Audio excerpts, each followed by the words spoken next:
Holding on forever, reaching for the love that seems so far. So I say a little prayer, wrote my dreams were there. Assalamualaikum warahmatullahi wabarakatuh. Selamat pagi teman-teman semua dimanapun saat ini Anda sedang berada. Jumpa lagi kita berjumpa dengan saya Arif RH dalam rekaman video iseng seperti biasanya. Ya, pada kesempatan pagi hari ini kita akan membahas tema logika sederhana memahami Tuhan. Ya, logika sederhana memahami Tuhan. Mungkin judul ini akan mengganggu sebagian orang dan memang betul tidak semua bisa dalam hidup itu bisa di logika. Tapi bukan berarti dengan atas hal itu kita tidak berusaha untuk membuat sebuah logika sederhana. Meskipun di ujung kita berlogika, kita akan menyadari bahwa logika kita ada batasnya. Jadi gitu ya. Nah, ini hanya untuk memahamkan saja bahwa sesungguhnya banyak orang mengalami kerumitan di dalam hidupnya karena dia sudah salah memahami bagaimana Tuhan. Orang merasa kesepian, ya, di kuburan masih ketakutan, ya, sulit sekali berserah. Itu sebetulnya yang menjadi problem paling dalam adalah dia tidak tepat memahami Tuhan, sehingga dia merasa Tuhan itu jauh sekali dengan dirinya. Dia mencari kemana-mana dan tidak pernah berjumpa. Nah, teman-teman semua begini, kata kuncinya adalah bahwa saya berulang-ulang katakan bahwa sistem dalam desain alam semesta itu fraktal holografik. Artinya antara alam semesta dengan diri kita itu sebetulnya hampir mirip. Ya, hampir mirip dalam arti polanya sama. Berarti untuk memahami alam semesta raya yang besar, kita cukup dengan memahami diri kita sendiri dengan mendalam, maka kita akan bisa memahami alam semesta secara keseluruhan. Nah, berarti dengan logika yang sama sebetulnya sebagian dari rahasia ketuhanan sudah dititipkan kepada diri kita. Jadi kalau siapapun yang mengenal dirinya dan baik, dia akan mencicipi, mampu mengintip rahasia ketuhanan itu. Nah, hari ini saya mau ngajar dengan logika sederhana bagaimana menggunakan diri kita sebagai pintu masuk untuk mengetahui ketuhanan yang lebih luas, yang mungkin ada wilayah yang unexplainable, gak bisa dijelasin. Nah, teman-teman semua gini, kalau misalkan kita perhatikan diri kita ini kan ada area fisik, ya. Nih, tubuh ini kelihatan. Nah, alam semesta ini juga penampakan fisik. Jadi dikatakan makanya alam semesta adalah tajali atau penampakannya Tuhan. Tapi itu bukan Tuhan. Itu masih penampakan sebagian dari zat Tuhan. Ya. Sama, tubuh Anda itu bukan berarti Anda. Belum mewakili sepenuhnya Anda. Ya, di dalam diri kita ada sosok yang menyebut dirinya sebagai aku, ya. Ini entah disebut jiwa atau ruh, saya terserah istilah Anda. Aku, ya. Arif RH mengatakan aku. Jadi kalau misalkan saya tunjuk sini, ini Arif, bukan ini tangan. Ya. Apakah ini Arif? Bukan, ini kepala. Ya. Jadi kita tidak bisa menunjuk kesatuan Arif ini dalam suatu bentuk lokasi fisik. Makanya itulah sebabnya saya katakan, apakah di mobil ini ada Tuhan? Ada. Nah, nanti kita jelaskan. Tapi apakah ini Tuhan? Bukan.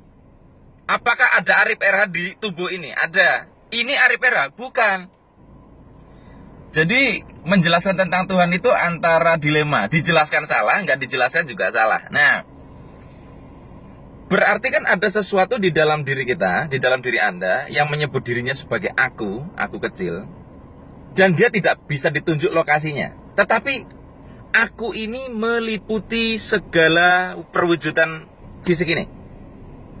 Ada Arif di mana-mana, tetapi tidak dimanapun. Ini Arif, ya, tapi ditunjuk. Ini Arif, bukan.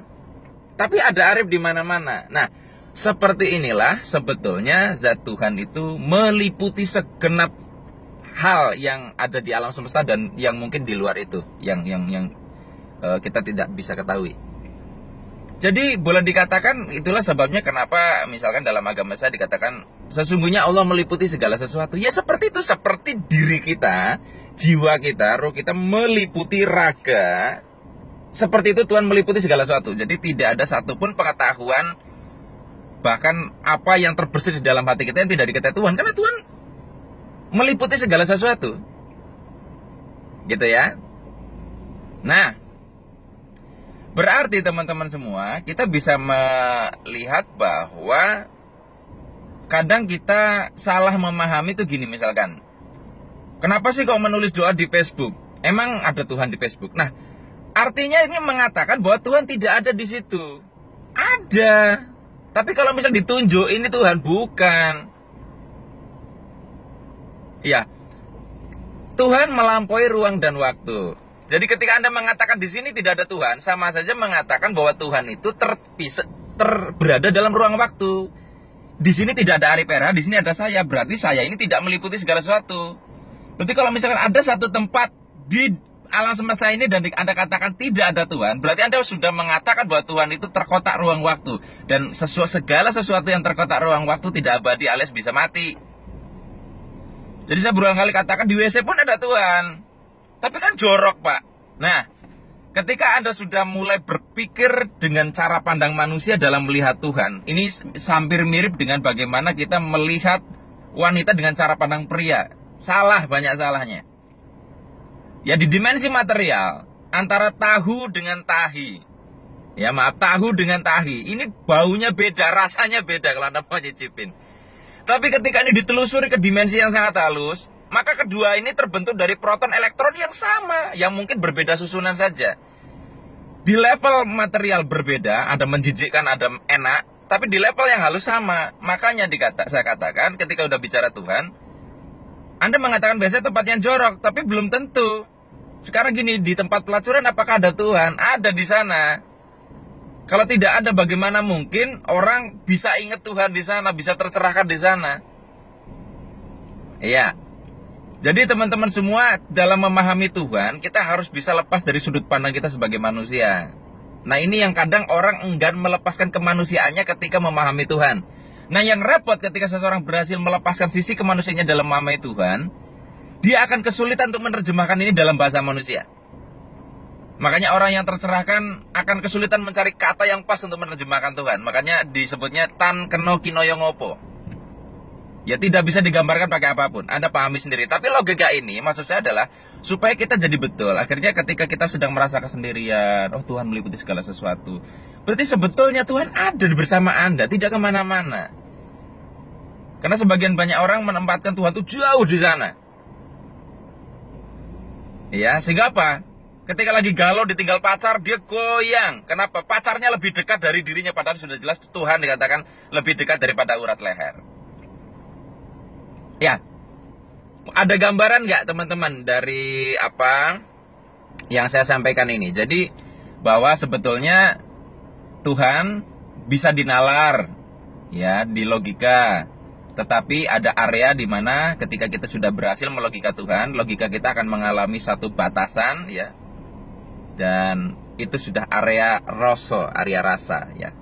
Banyak-banyak meditasi, zikir, maka kita akan bisa melampaui logika kita sendiri dan memahami hal-hal seperti itu. Tapi intinya di awal saya ingin sampaikan bahwa Tuhan bisa dipahami dengan logika. Oh ya, ada lagi. Nah, kita bisa memahami Tuhan juga dengan lewat mimpi.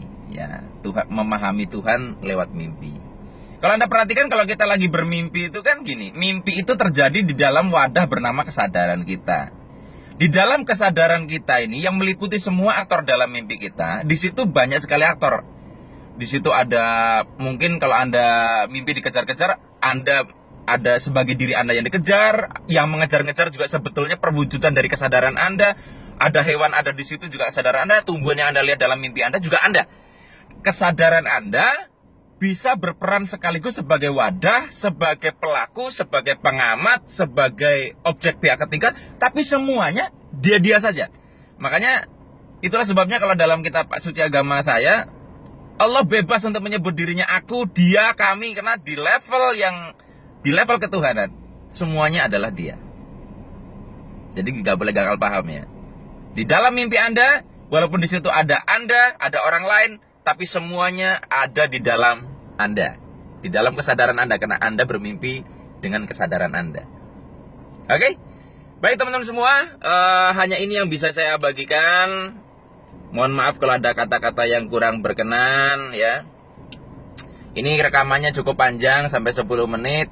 Karena membahas Tuhan kalau tidak tuntas sampai ujung ya nanti jadi salah paham. Mudah-mudahan apa yang kita bahas pada pagi hari ini mampu sedikit mensinkronkan antara wilayah logis dengan wilayah spiritual. Baik teman-teman semua, saya akhiri. Billahi taufik wal hidayah. Wassalamualaikum warahmatullahi wabarakatuh. See you. The more alone, the rooms are getting smaller.